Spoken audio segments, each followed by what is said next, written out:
بسم اللہ الرحمن الرحیم۔ مؤطا امام محمد۔ کل ہم لوگوں نے امام محمد کا تھوڑا مختصر سا تعارف پڑھا تھا، آج ہم مؤطا امام محمد کا تھوڑا سا مختصر تعارف پڑھیں گے کہ یہ کتاب ہے کس حوالے سے، کس نے لکھی ہے، کس طرح سے اس کا جو ہے وہ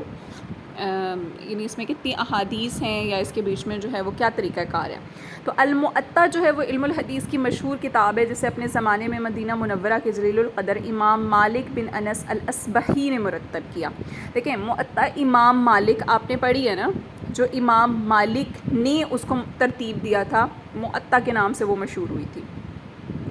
اب اس مؤطا پر نا بہت سارے لوگ جو ہے نا، یا ان کے جو شاگردات ہیں یا جو دیگر علماء ہوتے ہیں، وہ کسی کتاب کو لے کر اسی کتاب کو آگے مزید بیان کرتے ہیں، یا تو اس کے بیچ میں سیم ٹو سیم اسی طرح سے بیان کر دیتے ہیں، یا پھر اس کی تھوڑی سی تفصیل ذکر کر دیتے ہیں، یا پھر اس کو مزید مختصر کر کے اپنی آراء کو جو ہے وہ اس کے ساتھ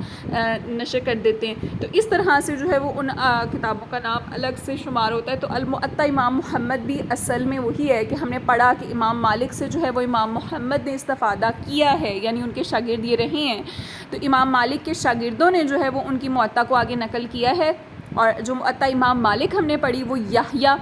ہم نے پڑھا تھا نا یحییٰ سے روایت ہے، وہ یحییٰ نے اصل میں جو ہے وہ اس کو آگے بیان کی ہے۔ اور یہ جو مؤطا امام محمد ہے یہ وہی مؤطا ہے جو امام مالک نے بیان کی ہے، صرف اس کے بیچ میں فرق کیا جاتا ہے کہ امام محمد نے ان تمام احادیث کو لے کر جو امام مالک نے بیان کی تھیں اس کے بارے میں کچھ تھوڑا سا اپنی رائے میں جہاں پر ان کو لگتا تھا اختلاف کیا، اور پھر وہاں پر جو ہے وہ اپنی رائے کو بھی وہاں پر ذکر کر دیا۔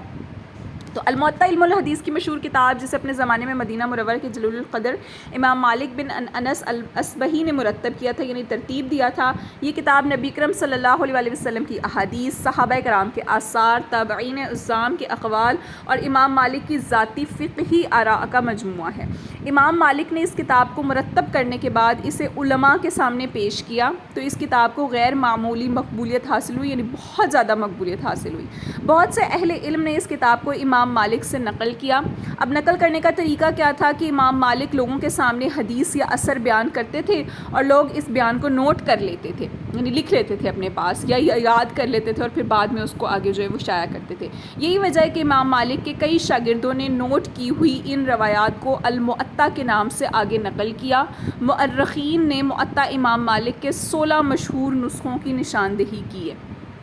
ہمارے زمانے میں جو کتاب مؤطا امام مالک کے نام سے معروف اور متداول ہے، متداول کہتے ہیں رائج ہونے کو، ٹھیک ہے، جو ہاتھ در ہاتھ ہم تک پہنچی ہوئی ہو یا جو بہت زیادہ استعمال کی جاتی ہو اس کو بھی متداول کہا جاتا ہے۔ وہ امام مالک رحمۃ اللہ علیہ کے آخری دور کے جو شاگرد یحییٰ بن یحییٰ مصمودی کا نقل کردہ نسخہ ہے۔ تو آپ نے ابھی جو مؤطا امام مالک پڑھی ہے جس میں آپ نے کتاب العقیقہ پڑھا، کتاب الردا پڑھا، کتاب الحدود پڑھا، تو اس میں آپ نے یہ چیز نوٹ کی ہوگی کہ یحییٰ کا نام جو ہے وہ ہے، یعنی اس کا مطلب یہ کہ یہ ان کے یحییٰ بن یحییٰ جو شاگرد ہیں ان کا یہ نقل کردہ نسخہ ہے جو ہم نے پڑھا ہے۔ امام مالک سے المؤطا نقل کرنے والوں میں سے ایک امام محمد بن حسن شیبانی رحمۃ اللہ علیہ ہیں، جو امام مالک رحمۃ اللہ علیہ کی خدمت میں آنے سے پہلے امام اعظم ابو حنیفہ رحمۃ اللہ علیہ، امام ابو یوسف رحمۃ اللہ علیہ اور دیگر فقہاء و محدثین سے علم حدیث و فقہ میں اخذ اور استفادہ کر چکے تھے، اور کیونکہ وہ خود باقاعدہ مصنف تھے، یعنی جو امام محمد ہیں، اور علم حدیث اور فقہ میں مجتہدانہ بصیرت رکھتے تھے، یعنی انہوں نے بہت زیادہ اس میں اجتہاد کیا، مسائل کو اخذ کیا احادیث سے اور فقہ سے،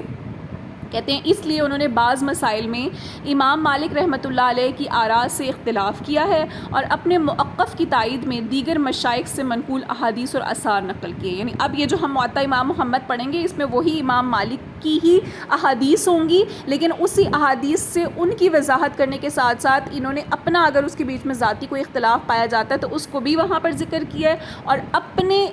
جو عقائد ہے نا ان کا، جو اپنا جو ان کا نظریہ ہے اس نظریے سے تعلق رکھنے والے اگر ان کے کوئی شیخ وغیرہ سے احادیث وغیرہ ہیں تو ان کو بھی مزید انہوں نے ساتھ ہی ذکر کر دیا۔ امام محمد کا موقف زیادہ تر مسائل میں امام اعظم ابو حنیفہ کی فقہی آراء سے مطابقت رکھتا ہے۔ مؤطا امام محمد میں منقول احادیث اور آثار کی جو مجموعی تعداد ہے وہ 1000 سے زیادہ ہے، جن میں مرفوع اور موقوف، مسند اور غیر مسند ہر طرح کی روایات شامل ہیں۔ مؤرخین نے مؤطا امام محمد کے بعض شروع و حواشی کا ذکر کیا ہے، یعنی جو اس کی شرح وغیرہ آگے مزید وضاحت کے ساتھ لکھی گئی ہیں مؤطا امام محمد کی بھی، وہ بھی آگے مزید ہیں۔ تاہم کہتے ہیں ہمارے زمانے میں جو زیادہ تر متداول ہے، یعنی بہت زیادہ جو استعمال ہوتی ہے یا بہت زیادہ جو رائج ہے، وہ مولانا عبدالحی فرنگی محلی کا تصنیف کردہ حاشیہ التعلیق الممجد علی المعطا امام محمد ہے، جو برصغیر و پاک و ہند میں معطا امام محمد کے مطبوع نسخہ کے حاشیہ پر موجود ہے اور عالم عرب سے شیخ تقی الدین ندوی کی تحقیق کے ہمراہ شائع ہو چکا ہے۔ ٹھیک ہے، تو آپ کو اب یہ چیز سمجھ میں آ گئی ہوگی کہ اصل میں معطا امام محمد جو ہے یہ وہی معطا امام مالک ہی ہے، صرف اس کے بیچ میں تھوڑی سی رائے وغیرہ انہوں نے امام محمد نے اپنی پیش کر دی ہیں اور اپنی تھوڑی سی احادیث اثر وغیرہ کو جو ہے وہ نقل کر دیا ہے، ورنہ یہ وہی ہے۔ اچھا، اب ایک کوسچن اگر آپ کے ذہن میں پیدا ہوا ہے یا نہیں کہ آپ نے معطا امام مالک بھی پڑھی، آپ نے معطا مسند جو ہے وہ معطا امام محمد بھی ہم پڑھیں گے، لیکن اس کے بیچ میں تو اتنی ساری احادیث ہیں ہی نہیں۔ تو اصل میں یہ جو ہم کتابیں پڑھتے ہیں نا، اس کے بیچ میں ہمارے جو ہے وہ کچھ مخصوص ٹاپکس ہوتے ہیں جو ہمارے نصاب میں شامل ہوتے ہیں۔ یہ ساری کی ساری مکمل کتابیں نہیں ہیں، یہ مکمل کتابوں میں سے جو ہے نا وہ اندر سے تھوڑے تھوڑے سے ٹاپک ہمیں پڑھائے جاتے ہیں۔ ساری کی ساری کتابیں مکمل کی مکمل کتاب ہم نہیں پڑھتے، وہ جو ہے وہ طلبہ کو پڑھائی جاتی ہیں اور انہی کے پاس جو ہے وہ مکمل جو ہے وہ یہ موجود ہوتی ہیں۔ آج کے لیے اتنا ہی، انشاءاللہ کل سے ہم معطا امام محمد کا باقاعدہ احادیث وغیرہ کا آغاز کریں گے۔